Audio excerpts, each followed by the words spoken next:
Thanks again for joining us. Central Illinois is not immune to the impacts of slavery, segregation, and discriminatory policies. That's right. Coming on the heels of the progress from the civil rights movement, local black families still face substantial challenges to overcome. When you look at this mirror that you could put up in 1970 and 2020 and still see some of the same social and economic dynamics, she said, I mean, it is heartbreaking. As retired journalists Gary Moore and Pam Adams are no strangers to chronicling the layered history of Central Illinois.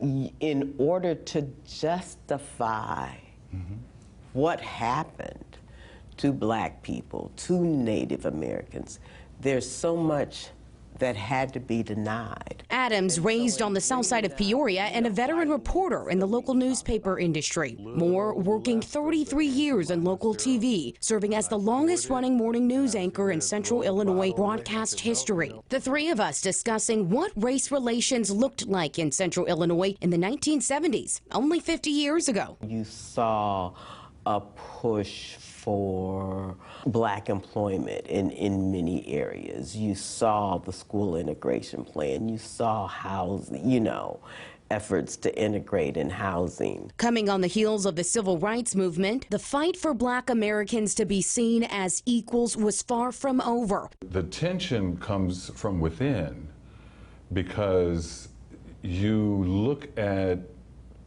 what the privileged white folks have, these advantages, they're steps ahead of you.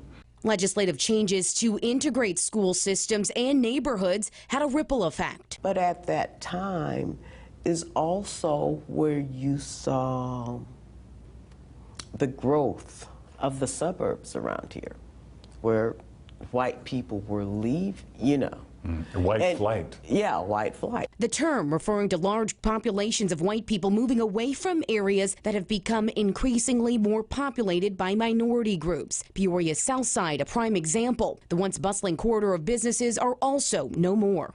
And the center of the city, moved from Main Street to Forest Hill to University, And the consequence of that is what? Your tax base is gone.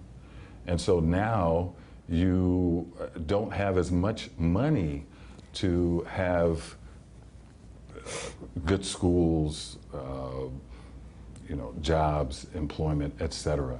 The effects of this layered history are present in Central Illinois today. For Adams and Moore, the bridge between pain and paradise is progress. There has been a tremendous amount of progress.